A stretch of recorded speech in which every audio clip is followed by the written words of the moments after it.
Welcome back to the channel, guys.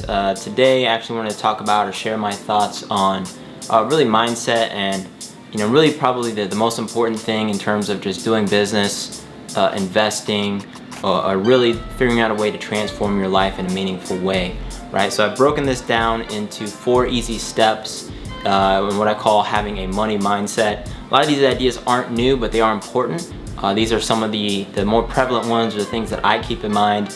If you're someone who's had a tough time trying to start investing, or you're trying to start a business, or you're just trying to get ahead in your career, I think these are some really important ways that you can definitely transform your life. And I mean transform it in making 5 times as much money as you do now, hitting that first $100,000 threshold in your investment account, being able to make your first sale or do things like that people get so hung up on all the nitty-gritty details. And I think when you have a goal in mind, or when you live your life from the perspective of having a mission, it really makes everything super simple. So the first one is a pretty important one in terms of just investing, is paying yourself first. You should be the first person in your life whenever you make a check, whenever you make a dollar, that you're thinking of paying. Very often we think of, I have this bill, I have that bill. You need to write a bill to yourself and pay that. Pay that first. It will drastically change the way that you approach every single financial situation in your life if you pay yourself first. Very often, and in most people, and I did this myself, we pay ourselves last, right? We pay our rent, we pay our electric bill, maybe there's some credit card debt we gotta pay, and then from the very last slivers we'll try and pay what is left, or save a little bit left. And really we need to flip that around, right? We should be paying ourselves first, and then from what is left, paying down our bills and doing everything else. So paying yourself first includes doing that emergency fund. If you haven't started that, watch my last video on emergency funds, investing money, right? So every month, with every dollar that I make, I always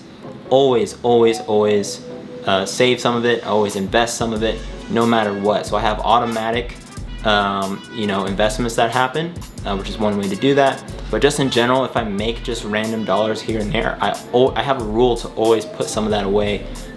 You should, if you do that, you're going to end up with more money than expected. Instead of saying, oh, I made an extra $20, I'll just go and splurge it. That's just a net zero, right? You really should be thinking about your future self, because what is going to happen is all that money is going to compound over time. And instead of buying an extra case of Oreos, you can go buy, a new M4 or something later in life, a BMW M4, right? So these little small things just really change the way that you'll think about your life, and ultimately you're just going to end up with way more money. When you really think about that, when you think every single dollar, you got to pay yourself first. It's going to change things. When people ask you for money, when people are doing X, Y, and Z, and just start telling people hey, I got to pay myself first. You can't share from an empty cup, guys. It just doesn't work. So number 2 is pretty important. That's having a growth mindset. So having a growth mindset really fits into having a money mindset, but I really break this down into actionable steps, and that is over the last 5 days, or you can do 2 weeks, either 1 week or 2 week, counting business days. But what have you done that actually slots into you achieving some of your goals? So if you have financial goals, saying if I want to save $1,000 a month, what have you done over the last 5 days, business days, to actually get closer to that goal? If you haven't done anything over the last 5 days, you're very likely not going to get closer to that goal. And that can include reading, doing research that is required on how to do it, planning, actually going and making that money. All of these are discrete steps in actually achieving that goal of maybe saving $1,000 a month. So if you're at the part now where you want to do that, but you haven't even started doing anything, then at a minimum, it should just be, I'm going to commit 5 hours a week to just reading or learning about different ways to do that. And what that allows you to do is make incremental progress. And when you ask yourself, okay, what have I actually done over the past week? What have I done over the past 2 weeks or over the past month to actually get closer to this goal? You're basically not procrastinating and waiting until the last moment to try and get something across the line and wait for something to happen, right? Because nothing's going to happen unless you make it happen. And really what this boils into is your life. We say that you're the average of the 5 people that you hang out with. Well, your life and your day-to-day life is really the average of the last 5 days of what you've done, in my opinion, right? But over time. So really how you're feeling today, maybe even how you're feeling you're watching this video, really depends on what you've been doing over the last 5 days. If you've been like in the gym, hitting it over the last 5 days, waking up, stretching, eating well, you're probably having a really good day. If you woke up late every day, if you haven't stayed hydrated, if you haven't been eating, right, then you might be having a bad day. But very often we don't attribute how we feel right now to what we've been doing. We're like, oh, it just must be a bad day, or oh, because it's raining or something like that. That is why I'm having a bad day, and really not looking at what we're actually doing to create the situation that we're in. So have a growth mindset. This means that you're gonna have to sit down and think about what you actually want to do in life. These don't have to be big, crazy goals. It could be $500 a month. It could be planning a vacation, right? But you're never gonna go on one unless you actually start to at least Google some places you wanna go, outline a budget, figure out how long it's gonna take you to save that money, and then ultimately buy a ticket, right? It's just gonna be an idea that nags on you and nags on you and nags on you until you make it happen. Number 3 will probably split the room, but this one is don't make excuses for yourself, or as I like to say, everything is my fault. This is something that actually kind of grinds people the wrong way depending on where they are. But ultimately all this means is that if I'm the one with a hurt leg, or my problems, like maybe somebody else caused them, right? If somebody hurts me, it's their fault for hurting me, right? But it's my responsibility to go to the hospital or get help or to put a band-aid on it, right? So ultimately all of the things that are hurting us in life are our responsibility. All of our outcomes, right, good and bad, ultimately it lies on our shoulders to resolve and change the things in a way that benefit us in the long term, knowing that there are always going to be outside sources that are going to come in and beat us up a little bit, right? Not denying that at all. But if you spend, right, if somebody comes and does something in your life and you spend a whole month ruminating and being upset about it instead of just like solving the problem and getting past it, that's on you now. Like that is a whole month of just lost progress on your part.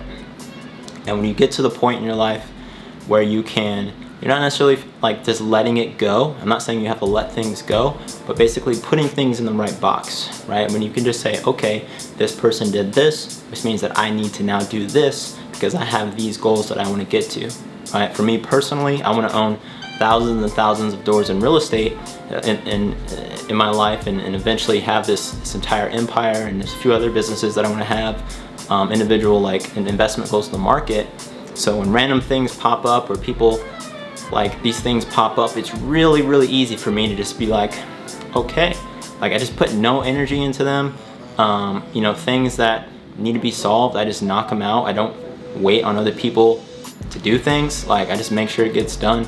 And ultimately you're gonna wake up feeling much better about yourself, and really the progress towards the things that you want to achieve when you stop not necessarily depending on other people, but when you ultimately make it your responsibility, right? It would be really stupid and foolish to go, I didn't achieve my goals because of what this person did. It's your own fault. It's always your own fault. I'm telling you, if somebody does something, then you should have adjusted your plan and should have taken some action to make sure that you still achieve your goals, because I can tell you people are going to do stuff, and they do stuff all the time, right? And you still probably my favorite thing is to say is you're either going to do what's required or you're not, ultimately, right? And I talk to people all the time about this who are like, well, what about this, or the economy, or whatever. And it's like it all boils down to you are either going to do what is required or you won't, right? And you'll have some excuse or whatever, and a bunch of people rally behind your excuse and you all feel validated, but then you still won't have achieved what you said. You're gonna be sitting at home for the next 6 months talking to your friends about the excuses with each other, and you'll all just be that way for the rest of your life. I don't want to do that, right? I don't want to feel validated for being down, right? I don't need to feel validated for being down. I want to win. Like that's the goal. So everything's your fault. Number 4 really plays into number 3, and that is don't focus on what you can't control. So in terms of having a money mindset, right, this is really just kind of bundling everything together. There's so many things out there that you can't control, whether it's you know, the elections like we're dealing with now. All of these things, obviously you should vote, right? So we have agency in that regard and that we should participate. And I think it's our civil duty to participate. But, you know, when I step back in my business and I'm trying to buy like 30 more houses, if I'm like angry storming around every day, like thinking about election results instead of like, you know, the discrete steps that I should take to go and contact, you know, 20 more brokers or, you know, get more leads, analyze, figure out a way to improve my process where I can underwrite more deals quickly, building my team, right? Those are things that actually matter in terms of realizing my goal than, you know, sitting around and just spending hours, you know, thinking about the election, which is really easy to do. I totally get it. I think about these things. I have in-depth discussions about politics. But in terms of when you look at people who are getting stuff done, people who are accomplishing their goals, right, and people who aren't, there's a very clear line on what they focus on, right? So these things still matter, right? We do live in a society and we should participate in molding that society. But again, in our day-to-day, we should be focused on the things that we can control. So if we think about this in terms of all of our other points, right, paying ourselves first, we can control paying ourselves first. We can. Every dollar that we get, right, we have agency over that dollar. We should pay ourselves first. Having a growth mindset, right, making sure that we are doing things on a weekly basis, that is ultimately up to us. The election, all these other things don't affect whether we actually sit down and schedule that time to, you know, do the things that are going to get us closer to our goals. Not making excuses for ourselves, like that is up to us, right? Making sure that everything is our responsibility. We can control that, right? We have control over the things that are happening in our own brains, and ultimately we own our reaction to external stimuluses. So I think regardless of, you know, where you sit on the political spectrum or etc., and you know, you can look at, and I highly encourage you to look at people who are successful, whether it's starting a business or even just personally successful in life, right? Not everybody wants to be a millionaire. Some people just want financial freedom, security with their family, right? They just want to live kind of that standard American dream, and that's totally okay. But even those people are very organized, they're very intentioned, right? They think about, what do I need to do on a daily or weekly basis to realize these goals and make sure that I can provide for my family, right? They're not relying on external stimuluses or events to realize their dreams. Because that's really just, it's not a good plan, right? I can't sit here and say, I hope this happens. The only way my dream happens is if this happens, right? You need to always have a plan. You need to always be in the driver's seat to realize your goals. Yeah.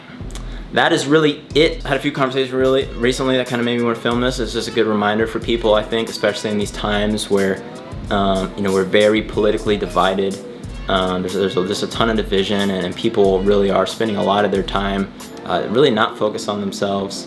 And like I said, you know, these big external events are important, and they do have ramifications in our lives, you know, for different groups of people. Totally get it. I'm active in those communities. I think ultimately what's important is just remembering that you do have agency over your life, right? We can control how we react. We can control what we do.